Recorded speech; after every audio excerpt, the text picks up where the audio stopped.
간밤 뉴욕 증시를 수놓았던 뜨거운 핫스탁 그리고 인사이트 전략을 정리해보는 시간 이항영의 월가이드 시작합니다. MTN 이항영 전문위원과 함께합니다. 안녕하십니까? 네, 안녕하세요. 네, 반갑습니다. 자, 간밤 뉴욕 증시 핫스탁 첫 번째 종목부터 확인해 보도록 하죠. 역시나 알파벳입니다. 뭐 간단하죠? 너무 서둘렀나? 앞에서 많이 보셨겠지만 구글의 바드 AI가 공개가 됐는데 광고 영상에 넣었던 그 답변이 틀렸다고 합니다. 바드 AI가 알려준 정보가 태양계 외부를 최초로 촬영한 망원경이 2021년에 제임스 웹 우주 망원경이라고 했는데 나사에서 공식적으로 반박을 했어요. 2004년도에 허블 망원경이 최초인데 왜 그런 얘기를 했느냐, 이에 대해서 구글은 뭐 답변을 달지 않았다고 하는 그런 얘기인데요. 사실 이게 되게 어떻게 보면 우리가 구글링 했으면 되게 간단하게 접할 수 있는 정보잖아요. 이걸 보면 너무 급했나라는 생각을 지울 수가 없는데 어떻게 보셨습니까? 결론을 보면 주가는 많이 떨어졌습니다. 네. 7.6%가 떨어졌으니까요. 좀 알파벳 같은 주식이 물론 시장 전체적으로 무너질 땐 있죠. 그런 요인으로서 갑자기 주가 떨어질 수 있지만 보통 이렇게 평이한 날에 갑자기 혼자 이렇게 떨어지는 건 쉽지 않습니다. 네. 또 실적 날은 또 그럴 수가 있습니다. 그쵸. 얼마 전에 아마존도 그랬었는데요. 문제는 실적 날도 아닌데 어떤 이벤트성으로 떨어진 거란 말이죠. 그럼 이유를 한번 찾아볼 필요가 있겠습니다. 물론 말씀하셨던 대로 이제 로이터 통신하고 다들 많은 미국에서 그런 얘기를 하고 있습니다. 특정 질문을 했는데 질문이 틀렸다, 답이 틀렸다는 거죠. 근데 제가 보기에 그거는 하나의 계기일 뿐이라고 보고 있습니다. 네. 여러분들이 저도 챗 GPT를 해보면 뭐 저만이 혼자 알고 있는 것도 있고 동네 사람만 아는 게 있습니다. 맞아요. 예. 그건 모를 수도 있는 거죠. 예, 틀릴 그렇죠. 수도 있습니다. 아무리 천재라도 틀릴 수도 있는데 저는 제가 봤을 때 그거는 하나의 핑계라고 보고 있고요. 물론 그런 것들은 좀 바로 회복될 가능성이 있다고 보고 있습니다. 다만 저는 오늘 이 모든 기사 중에 딱 한 명이 우리가 이해하기 정말 좋은 말을 했다고 보고 있습니다. 이게 월스트리트 저널의 기사가 있는데요. 네네. 제가 월스트리트 저널이나 뭐 다른 분석 기사가 다 나옵니다. 우리나라 지상파 뉴스도 이게 핫 이슈잖아요. 그래서 엄청나게 많은 내용이 나오지만 딱 이런 알파벳에 대한 현실에 대해서는 제가 봤을 때는 가장 정확하게 분석한 기사는 전 딱 월스트리트 저널이라고 보고 있는데요. 네. 우리가 이제 일상적으로 이런 말 쓰지 않습니까? 자고 나니 선진국 됐다. 뭐 이런 얘기 많이 쓰잖아요. 그렇죠. 예. 제가 봤을 때 월스트리트 저널의 평가는 이겁니다. 자고 나니 리더를 쫓아가는 후발주자가 됐다는 건데 지금요. 전 그 말에 모든 것이 달려 있다고 보고 있습니다. 무슨 얘기냐면 AI 챗봇은 없었던 분명히 아닙니다. 분명히 있었고 그쵸. 여러분들도 요즘 보면 무슨 고객센터, 뭐 카카오만 하든 마찬가지고 고객센터에 대해 보면 챗봇과 상담하는 게 흔히 있습니다. 지금 다만 그보다 훨씬 수준이 높은 것들이죠 이제. 그래서 그런 것들을 일상적인 걸 다 해주는 것은 분명히 좋은 거지만 그것이 아직까지 완전히 광범위하게 되거나 시장이 형성된 건 아직 아니죠. 물론 어저께 마이크로소프트 얘기했지만 과거의 검색과 이제부터의 검색은 다를 수 있다는 겁니다. 지금 여러분들은 20대나 30대, 20대 후반 정도 밑에 되시는 분들은 일상적으로 이제 여러분 태어나서부터 소위 이제 인터넷가 시작됐단 말이죠. 그렇죠. 그래서 은행에서 Z세대의 이제 특징이라고 얘기하는 건데요. 딱 이거 아닙니까? 그래서 디지털 노마드란 말도 아마 들어보셨을 텐데요. 태어나서부터 여러분 인터넷에서 검색을 했던 분들입니다. 그래서 지식 검색을 했던 분들이죠. 아주 쉽게 얘기하면. 네. 그 전에 이제 백과사전도 있고 요즘 학생 중에 사전을 갖고 다니는 사람이 어디 있죠? 영어 사전. 딱 그런 거라고 일단 이해하시면 되겠는데요. 이제 새롭게 시장되는 분명하죠. 다만 알파벳은 지금 익숙하지 않은 위치에 들어섰다는 겁니다. 왜냐하면 항상 알파벳은 그 시장에서 시장을 선도해 왔다는 거거든요. 예. 근데 지금은 갑자기 자고 나서 보니까 저 위에 정말 현실적으로 얼마나 실력이 좋은지는 아무도 모르겠지만 분명히 자기보다 먼저 앞서간 사람이 있는 거죠, 지금요. 발표를 먼저 했건 수준 얼마인지 모르지만 마이크로소프트가 저 앞에 가 있고 이미 순식간에 며칠 만에 1억 명의 사용자를 갖고 있다는 겁니다. 예. 거기에서 이제 충격을 받았다는 거죠. 전 거기에 답이 있다라고 보고 있습니다. 그래서 그 부분을 여러분들 모든 설명 다 들으셨지만 제가 한 말이 아니라 월스트리트저널에서 분석한 기사인데 그 기사를 보시면 이해를 하시면 왜 오늘 알파벳이 이러냐가 물론 오늘 떨어진 건 제가 반등 금방 할 거라고 있지만 그 의미는 이해하실 것 같습니다. 긴급 회의를 한 것 자체가 이게 의미가 있었던 거네요. 그렇다고 봐야 되겠죠. 네. 거기다 보면 뭔가 정말 철저했으면 아주 그런 사소한 답변에 틀린 건 잡아냈을 거 아닙니까 지금. 그렇죠. 그러니까 그런 거라고 일단 이해하시면 되겠습니다. 그러면 결국 수치로 한번 보여드리겠는데 그러면 네네. 여태까지 알파벳이 완벽한 시장 점유율을 계속 뭐 90% 이상 갖고 왔냐는 건데 꼭 그건 아니죠. 검색 시장만 보면은요. 2010년부터 2020년 작년 말까지의 점유율을 보겠습니다. 구글이 압도적인 거 맞습니다. 구글이 다만 2020년에는 90.77%였는데요. 작년 기준으로 84.72%는 약간 떨어졌고요. 그러네요. 구글 아직 형편없습니다. 그렇지만 3.4에서 8.67% 올라섰거든요. 그러니까 조금씩 그 어떤 그 마켓쉐어를 갖고 가고 있다는 거죠. 그러니까 그런 것들이 분명히 하나의 현실이죠. 물론 알파벳이 훨씬 큰 검색 시장을 갖고 있지만 알파벳은 계속 성장하고 있지만 마이크로소프트가 나는 시장 점유율을 조금씩 넓혀가고 있다에 대해서는 할 말이 없는 거죠. 그러니까 그분이 분명히 있겠고요. 또 하나 이제 수치로 보겠는데요. 알파벳은 아시다시피 거의 절대 다수가 물론 다른 것도 있지만 역시 주력은 광고 매출입니다. 그렇죠. 페이스북보다 훨씬 낮습니다. 페이스북은 98%거든요. 그러니까 그거는 상당히 낮지만 그래도 광고 매출이 중요하고 마이크로소프트 안정적인 건데 이 그림만 한번 보시면 두 개를 같이 비교한 건데 하나는 알파벳의 광고 매출, 제가 제목이 약간 틀렸는데요. 알파벳 광고 매출과 마이크로소프트의 전체 매출의 그 차이인데요. 회색은요, 지금 계속 올라가다가 약간 정체된 모습을 지난 작년에 보여줬고요. 아시다시피 작년 4분기에는 마이너스 성장을 했거든요. 그렇지만 마이크로소프트는 꾸준하게 정체가 약간 슬로우했을지 모르지만 계속 늘어나고 있거든요. 그러니까 한쪽은 정체 성장률 둔화, 마이크로소프트는 꾸준함이 있거든요. 물론 둘 다 엄청 좋은 회사지만 그렇죠. 예. 지금 저것만 보고 새로운 시장에서 점유를 조금이라도 넓혀나간다 보면 저게 마이크로소프트에 손을 들어주는 사람의 논리적 어떤 설득력은 분명히 있다라고 보셔야 되겠고요. 하나 더 말씀드리면 이제 굳이 이걸 따지자 보면 미국의 어떤 경영자 사람은 쉽게 회사도 바꾸고 새롭게 창업도 하는데 그래서 18년 동안 다니던 부사장인데요. 클레 베이버라는 분인데 이분이 지금 지난 1월 말에 아시면 기억하시겠지만 세일즈포스의 공동 창업하면 그만둔 사람이 있습니다. 그 사람은 브렛 테일러인데요. 그분과 함께 AI 전문 회사를 차리겠다고 독립해서 나갔거든요. 그런 것들도 오늘 또 일부 악재로 보는 사람도 있었다라고 이해하시면 되겠습니다. 알겠습니다. 뭐 여러 가지 좀 이슈들이 악재처럼 느껴지는데 그 안에 핵심적인 포인트는 자고 나니 갑자기 뒤를 쫓는 후발주자가 됐다라는 점이 가장 큰 핵심 포인트였던 것 같습니다. 알파벳 앞으로 좀 주의 깊게 봐야 될 것 같네요. 자, 이어서 두 번째 핫스탁 보겠습니다. 두 번째는요.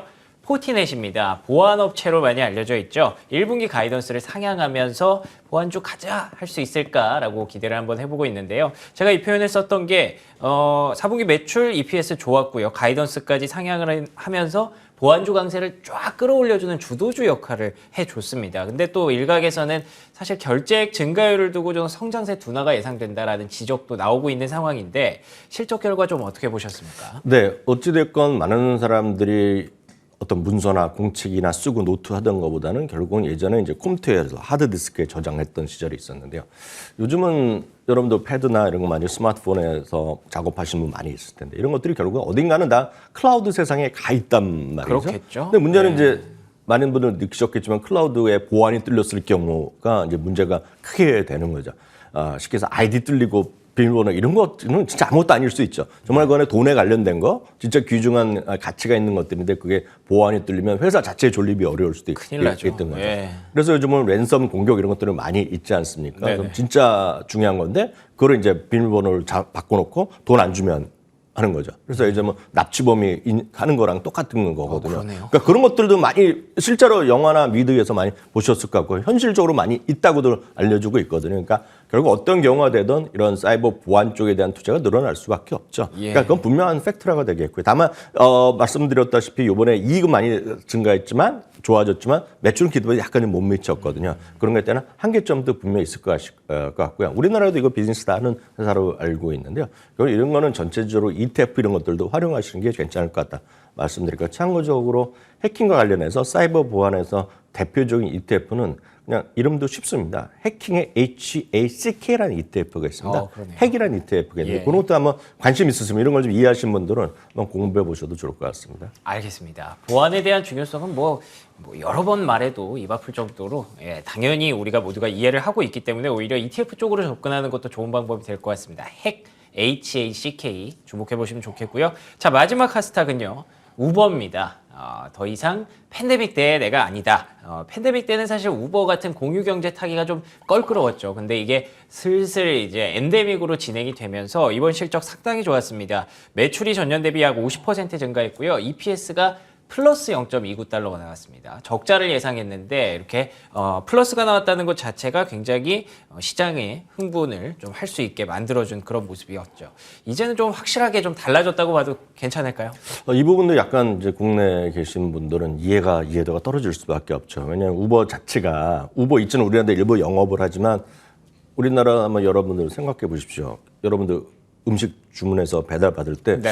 우버이츠 하시는 분 별로 없을 겁니다. 많지 않죠. 대부분 배달은 그렇죠. 이거 쓰는 거 아닙니까? 그리고 예. 다른 일부 다른 것들을 쓰시겠고요.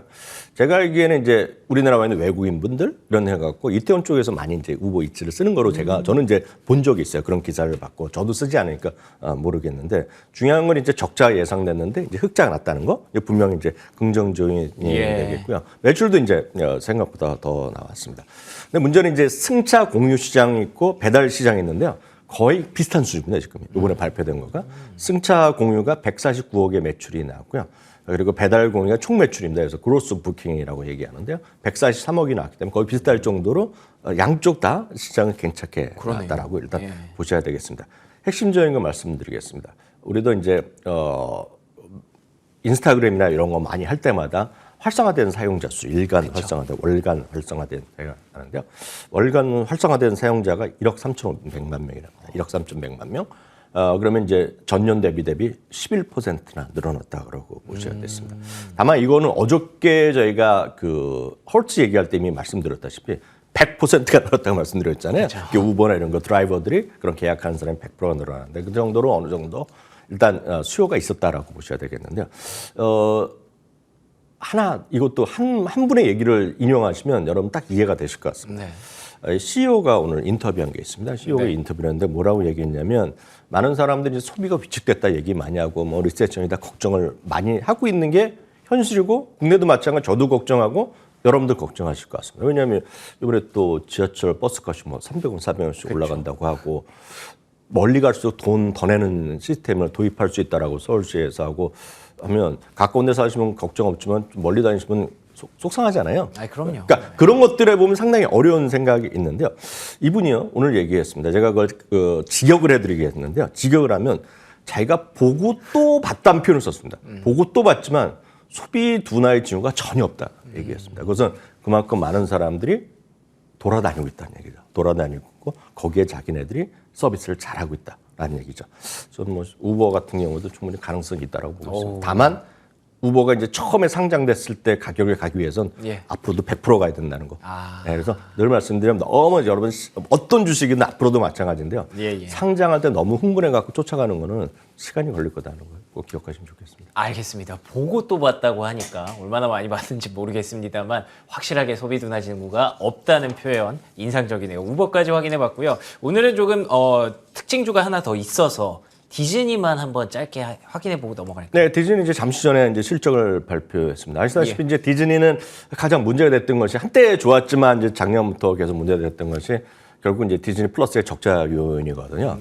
특히 이제 작년에 이제 가격을 올렸거든요. 다 올릴 때. 그래서 300만 명 정도가 마이너스 될 거라고 생각했었는데 뚜껑 열어보니까 240만 명 정도 감소라서 생각보다는 괜찮았다는 얘기를 하고 있고요. 매출과 이익 모두 기대 이상이 나왔습니다. 특히 이익은 77센트 정도, 78센트 정도였는데요. 깜짝 실적이 나왔기 때문에 일단은 시장에서는 지금 강세로 일단 좀 보이고 있다라고 이해하시면 되겠네요. 알겠습니다. 뭐 감소하기는 했습니다만 그래도 시장의 예상치보다는 덜 감소했다가 포인트였기 때문에 주가의 반응은 그렇게 크지는 않습니다. 그래도 플러스가 현재 시간의 거래에서 나타나고 있는 상황이고요. 자, 그러면 이어서 바로 인사이트 확인해 보도록 하겠습니다. 오늘의 인사이트는요. 어떤 내용일까요? 월가의 대표 신중론자가 주목하는 종목군은 신중론자도 주목하는 종목군이 있기 때문에 더 중요하게 느껴지네요. 근데 어제는 이제 뱅크 오브 아메리카가 상당히 부정적이지만 나름대로 이유로 종목을 선별한 게 있다라고 5개 소개해드렸는데요. 오늘 소개해드릴 분은 데빌 로젠버그라는 분입니다. 이분도 워낙 전설적인 인물이고요. 메릴린치에서 수석 이코노미스트 하다가 자기가 이제 창업한 분입니다. 그래서 리서치 회사를 운영하는 분인데요. 이분의 시각은 주식이 바닥을 쳤다라는 징후는 반대로 전혀 없다는 얘기를 하고 있습니다. 어저께 뱅크 오브 아메리카 최악의 3,000을 얘기했는데 이번에 약간 한 걸음 더 내려갑니다. 그래서 2,900까지 갈 수 있다는 얘기인데요. 이렇게 지금 시장 안 좋게 보는 사람도 꽤 많은 이유를 아주 간단하게 말씀드리면 지금 말씀드렸다시피 소비 같은 것도 나쁘지 않고 지금 전체적으로 지금 상당히 괜찮을 수 있고 금리의 고점도 멀지 않았다는 얘기를 많이 하고 있잖아요. 그쵸. 그래서 경제 상황은 그렇게 나쁘지 않다는 얘기를 많이 합니다. 네. 데이터도 이렇게 나오고 있고 고용시장이 이렇게 왕성한데 다만 문제는 이익이 워낙 떨어지고 있다는 겁니다. 그렇죠. 기업이. 결국은 그것은 반영될 수밖에 없다는 얘기고요. 그렇기 때문에 이분의 전체적인 시각은 작년에 판박이다라고 보였습니다. 작년과 똑같은 흐름을 볼 거라고 보이고 그렇기 때문에 어떤 경기 관련 주식의 것보다는 필수 소비재를 여전히 올해도 네. 다시 봐야 된다. 유틸리티, 헬스케어를 다시 봐야 된다. 그리고 금을 다시 봐야 된다는 얘기하고 있고요. 성장주를 구축하려면 방어적 성장주. 어제도 잠시 말씀드렸다시피 마이크로소프트, 아마존, 알파벳도 여기 들어갑니다. 이분이. 그런 걸 봐야 된다는 얘기하고 있고요. 예. 한번 기회가 있으면 나중에 또 자세히 말씀드리겠지만 배당 주식을 사야 된다는 얘기하고 있는데 예. 가장 쉽게 얘기한 것은 다우의 개란 주식 종목군이 있습니다. 다우의 개. 약간 말하면 개니까 약간 이상할 수 있지만 네. 독스 오브 다우라는 유명한 그런 개념이 있거든요. 그건 제가 기회를 봐서 다음번에 한번 더 자세히 말씀드리도록 하겠습니다. 알겠습니다. 예, 데이비드 로젠버그의 종목픽들 방어적 성장주, 배당주 역시나 아직까지 EPS가 올라오고 있지 못하고 있기 때문에 이 부분들을 좀 걱정하고 있는 시선들도 있다라는 점 체크해 보시면 좋을 것 같습니다. 자, 오늘도 이항영 전문위원과 함께 저희 이항영의 월가이드 함께 해봤습니다. 오늘도 좋은 말씀 고맙습니다. 네, 저희 굿모닝 글로벌 오늘 순서는 여기서 마무리하겠습니다. 저희는 내일 아침 5시 55분에 돌아오도록 하겠습니다. 계속해서 이어지는 출발 성공 투자 역시 저희 MTN과 함께 해주시기 바랍니다. 시청해주신 여러분 고맙습니다.